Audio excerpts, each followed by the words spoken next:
À tous et à toutes, bienvenue dans cette action, votre émission entièrement consacrée aux actions d'hommes et de femmes à travers les associations et les organisations non gouvernementales dans cette autre partie du continent africain. Saviez-vous que 80% de la population africaine avait recours à la médecine traditionnelle pour se soigner? Eh bien, je vous invite à découvrir pourquoi avec l'ONG Promitra. La santé par les plantes, c'est tout de suite dans cette action.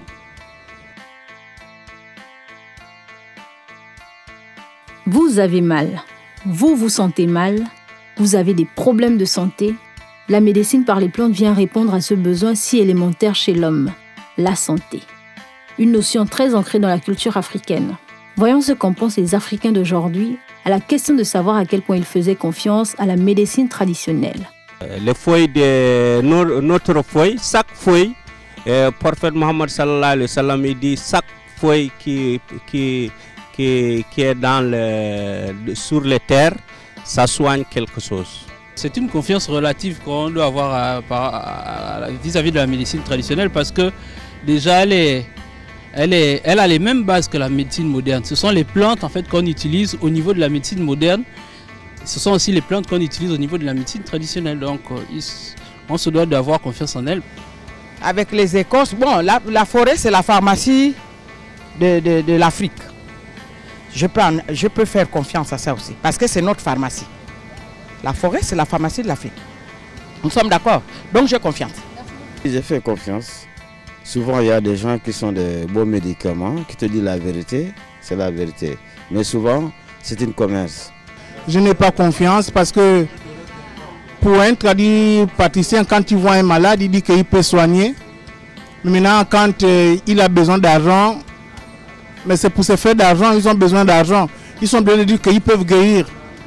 Même jusqu'au sida, les tradipraticiens guérissent. Mais je ne comprends pas, puisqu'il n'y a jamais eu de remède pour ça. Revaloriser et apporter le bien-être aux malades atteints par diverses maladies, ainsi que développer l'acquis légué par les ancêtres, tel est le combat auquel s'adonne l'Organisation pour la promotion des médecines traditionnelles. L'ONG Promitra s'active à démontrer au quotidien par son savoir-faire, ses réussites, mais aussi ses échecs, comment il est possible de renouer avec la grâce de notre mère nature. Curieux de découvrir la phase présentation des produits conçus par les tradipraticiens de la sous-région, nous avons assisté à une exposition qui leur avait été consacrée dans les jardins de l'Institut pharmaceutique de médecine traditionnelle. C'était le 1er septembre à Libreville au Gabon.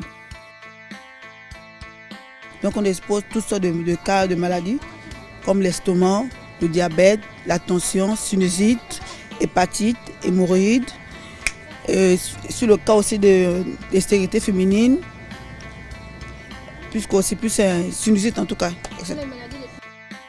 Était également sur les lieux Sylvie Etonomango. Cette dernière défend l'idée selon laquelle Promitra ne vend pas le rêve mais plutôt la réalité. Et pour cause, il n'y a pas très longtemps, elle avait été déclarée elle-même cliniquement stérile. Elle est aujourd'hui maman d'une jolie petite fille. Le traitement de stérilité, ça dépend de l'organisme de tout un chacun. Normalement, c'est un traitement de 3 mois, mais sauf qu'avant les 3 mois, il y a des femmes qui n'atteignent pas les 3 mois. Mon cas, par exemple, je n'ai pris le traitement qu'un seul mois. Le 2e mois, je suis tombée enceinte. Donc, c'est pour dire que s'il y a des femmes qui me suivent aujourd'hui, qui m'écoutent, que les produits de stérilité, ce sont des produits vrais.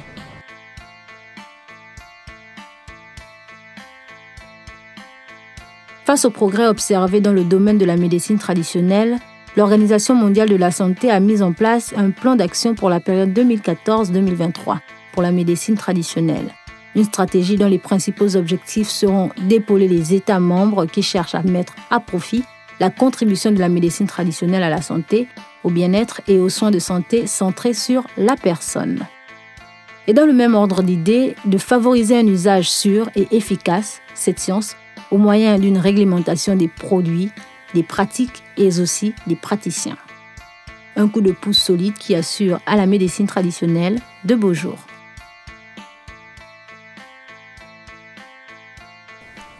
Merci de nous rejoindre dans votre émission Cette Action. Avec nous, le représentant de l'ONG Promitra au Gabon, le docteur Amavi Ayao, ethno-médecin, c'est ça? Oui. Alors dites-nous, comment devient-on médecin traditionnel? Médecin traditionnel, il n'y a pas une école conventionnelle. toute personne a une capacité ou le pouvoir de soigner. Mais tu peux avoir le don. Il faut que tes parents ou par le canal de quelqu'un, tu arrives à développer ce don pour être au service de la population. Là, tu deviens médecin. Et la médecine traditionnelle, c'est une médecine qui est aussi vieille que la douleur. C'est aussi vieille que la nature. Parce que nous sommes venus trouver les plantes sur la terre. Et les parents ont eu l'amabilité de nous confier ce secret qui est la vertu de ces plantes. Donc nous devons garder jalousement et apporter au moment voulu cette compétence ou cette chance à nos populations pour pouvoir les soigner. Aujourd'hui encore, nombreux sont ceux qui font la confusion entre le féticheur, le marabout, le nganga et le docteur, le médecin traditionnel. Pour vous, où se situe exactement la différence? Il y a une seule médecine, seule qui soigne. La médecine moderne, c'est une médecine de créativité. La médecine moderne commence à exister, ça fait 400 ans ou 450 ou plus. La médecine moderne commence à exister depuis la nuit des temps. L'OMS a défini la médecine traditionnelle comme étant une médecine dont on peut apporter notre contribution pour pouvoir apporter l'équilibre physique, psychique, pour pouvoir en donner l'équilibre à cette personne. Donc ça, avec les méthodes connues ou non connues, ou explicables ou non explicables. L'essentiel, il faut que la personne trouve sa guérison. C'est pourquoi la médecine traditionnelle, nous avons tout un éventail de possibilités. Et il y a les gens qui soignent rien que avec la prière. Et les gens trouvent leur guérison.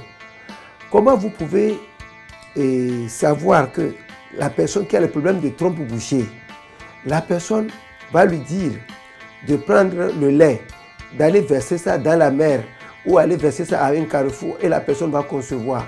Comment vous pouvez vérifier ça avec le microscope?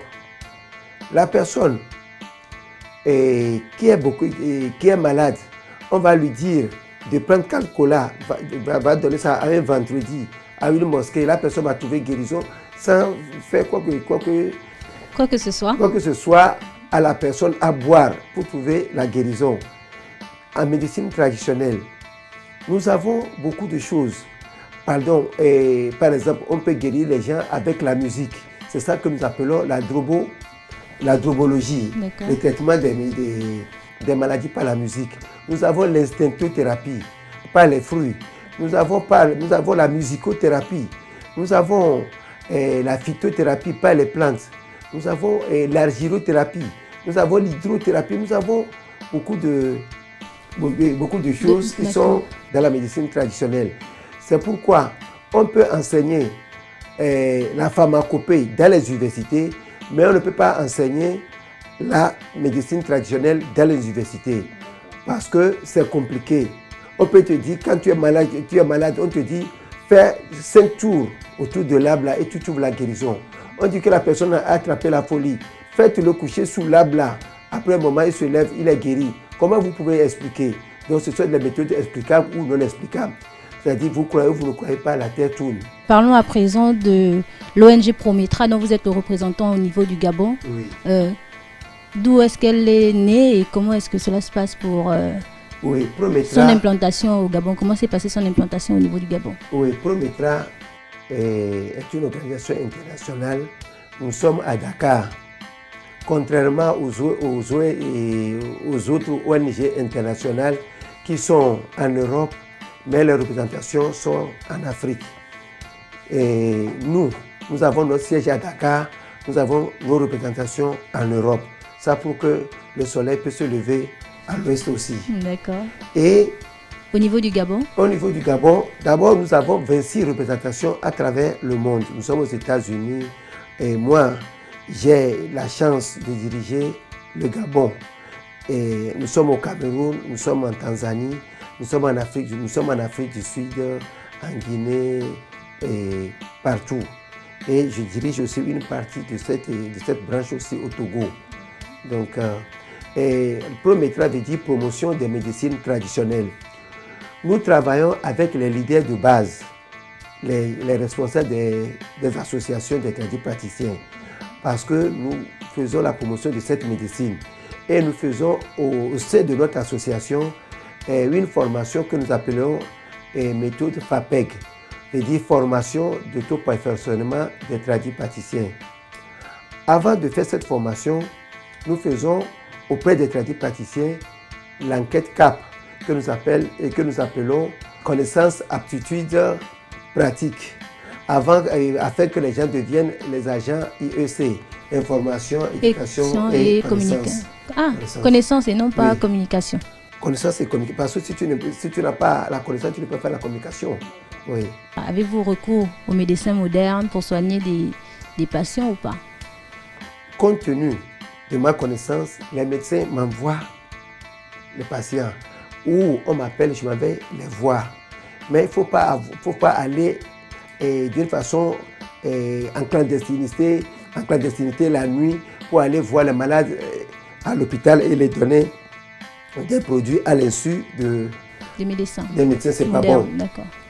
Si tu lui donnes un médicament qui le fatigue, comment le médecin peut savoir si c'est son produit qui le fatigue ou c'est son produit qui le fatigue?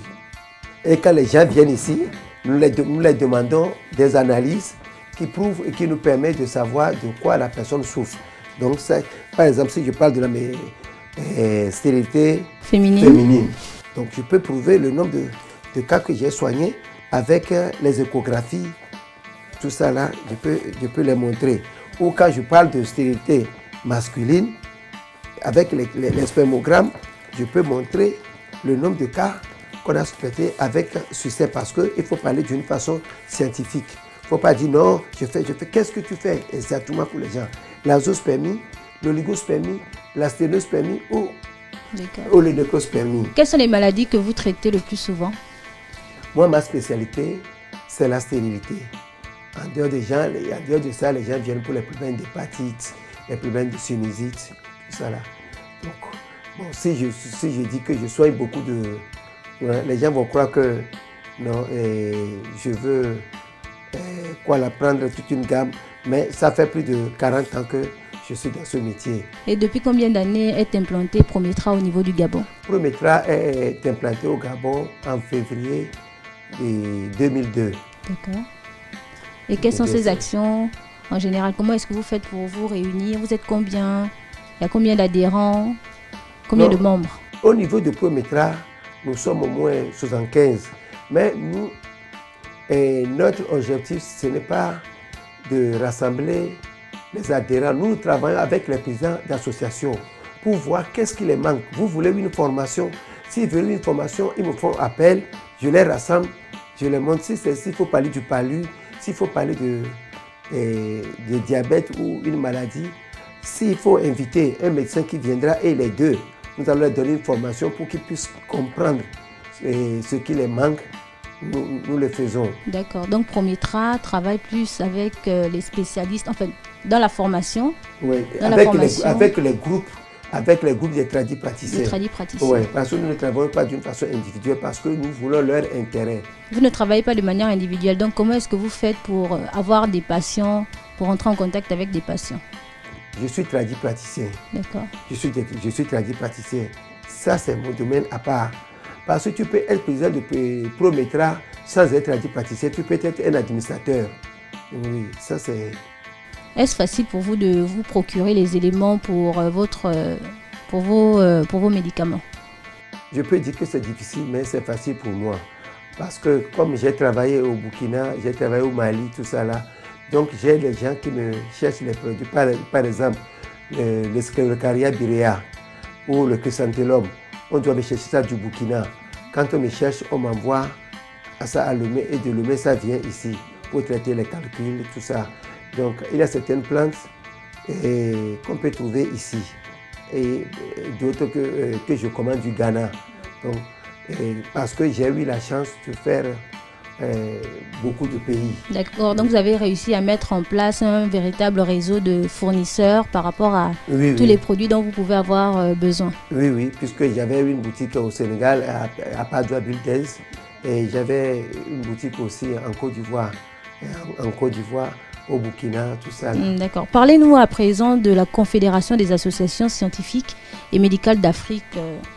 Et CASMA. Oui, CASMA, Confédération des associations scientifiques et médicales d'Afrique, ça regroupe les chercheurs africains, les médecins.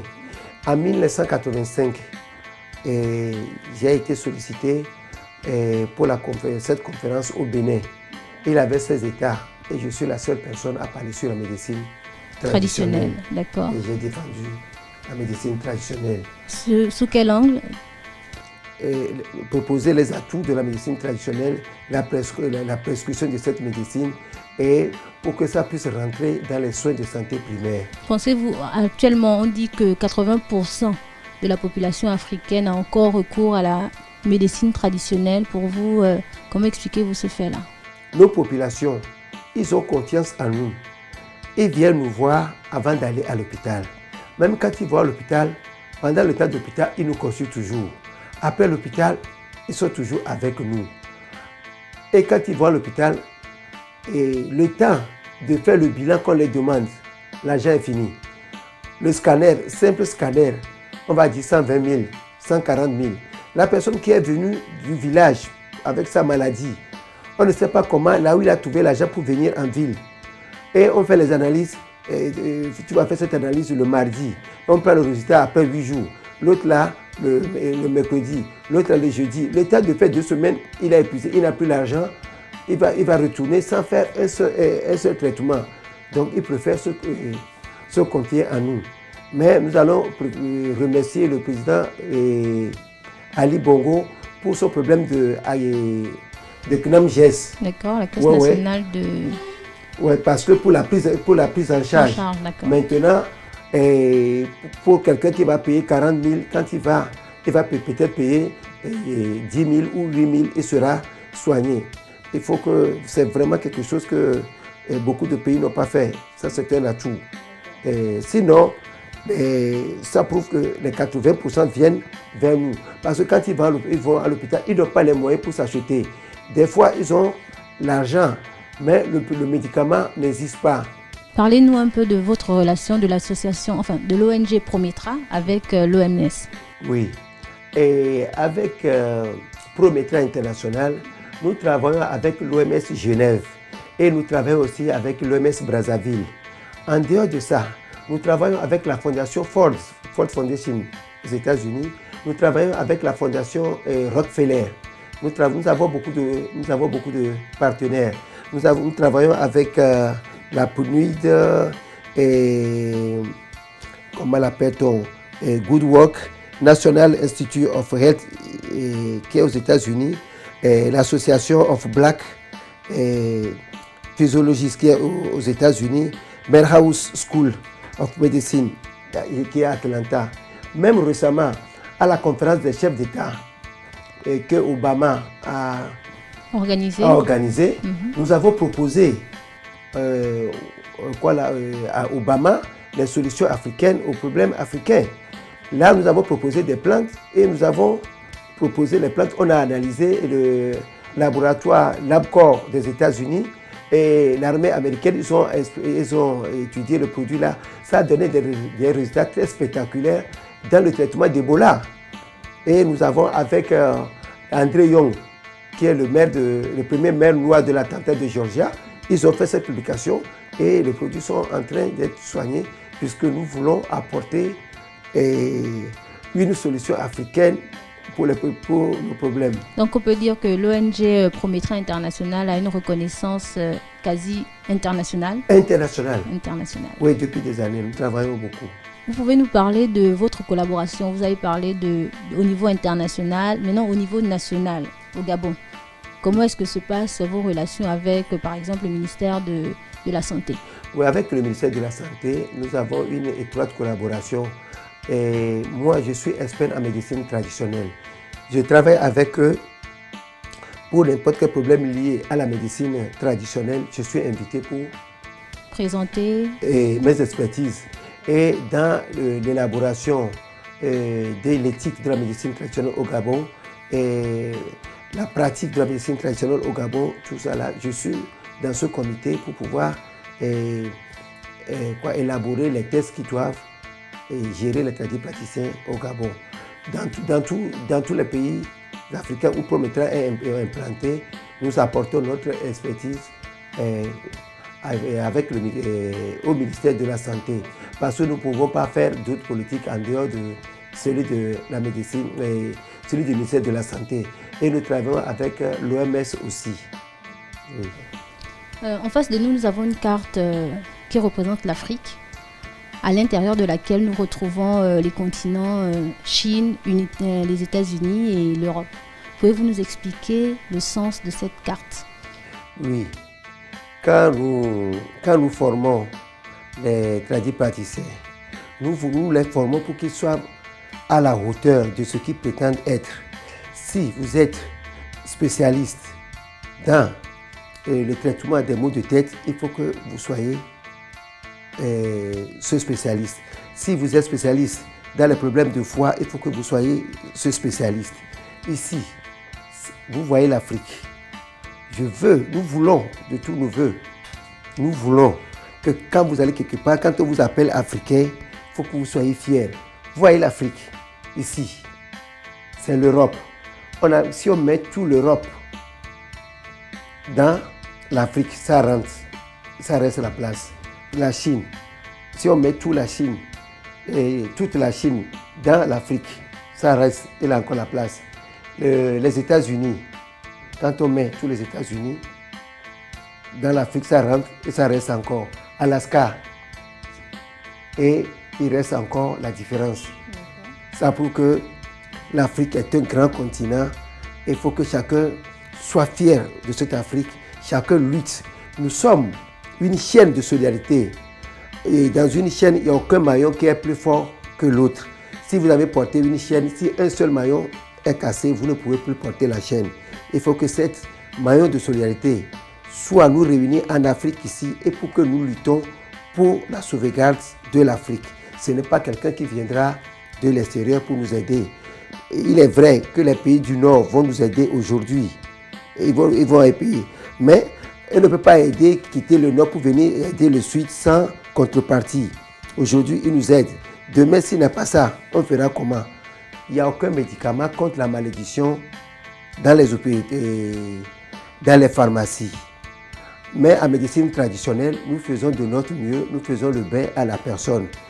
Quelqu'un qui dort, qui rêve, ses parents et qui rêvent qu'on le pourchasse avec le couteau, quel médicament on va lui donner à l'hôpital? Mais chez nous, les tradipraticiens, nous faisons. Il faut que chaque personne connaisse ses limites. En médecine traditionnelle, on va dire que tu as des problèmes de diabète, on te coupe le doigt, on te coupe le bras. Après, finalement, tu vas vivre en morceaux. À un moment, on va dire que tu souffres de trop, il faut t'aider à mourir. Dans la médecine traditionnelle, il n'y a pas ça. Mais la médecine traditionnelle aussi, quand on vous amène un malade, si vous savez que vous ne pouvez pas soigner cette personne, envoyez-le rapidement à l'hôpital. Vous ne lui perdez pas le temps. Il faut que vous connaissiez vos compétences. C'est pourquoi cette collaboration entre les deux médecines est nécessaire. La médecine moderne est fille de notre médecine parce que nous sommes la première médecine. Et aussi, il faut que les gens aussi se méfient parce qu'on a vu quelqu'un ici, rapidement on va courir pour aller le voir et pour absorber n'importe quoi. Il y a certaines personnes après leur retraite ou quand ils sont en chômage, ils créent quelque chose comme ça, ils vendent les choses, ils vendent les produits aux gens. Mais nous sommes en train d'élaborer des tests bientôt. Ces sorciers-là, nous allons commencer à les traquer dans leur recasement. Et ça fera bien pour le pays parce que c'est une action que le ministère de la Santé est en train de faire. Nous sommes en train de faire bientôt. Ça va passer au Conseil des ministres et à l'Assemblée. Pour le Gabon, mais aussi pour le continent africain, n'est-ce pas? Oui, pour le continent africain, parce que chaque Prométra est en train de lutter aussi, nous sommes aux côtés du gouvernement pour cette lutte-là. D'accord. Oui. Mesdames et messieurs, nous arrivons au terme de notre émission. Merci à vos docteurs Adiao Amavi pour sa collaboration et sa participation avec l'ONG Prometra. Oui, et je peux vous laisser comme ça, mais permettez-moi de lancer mes compliments à Canal 7 pour ces émissions que j'adore beaucoup et que nous voulons voir aller encore plus loin. Oui. Alors, merci à tous de nous avoir suivis. À très bientôt sur les antennes de Canal 7, votre chaîne panafricaine. Au revoir.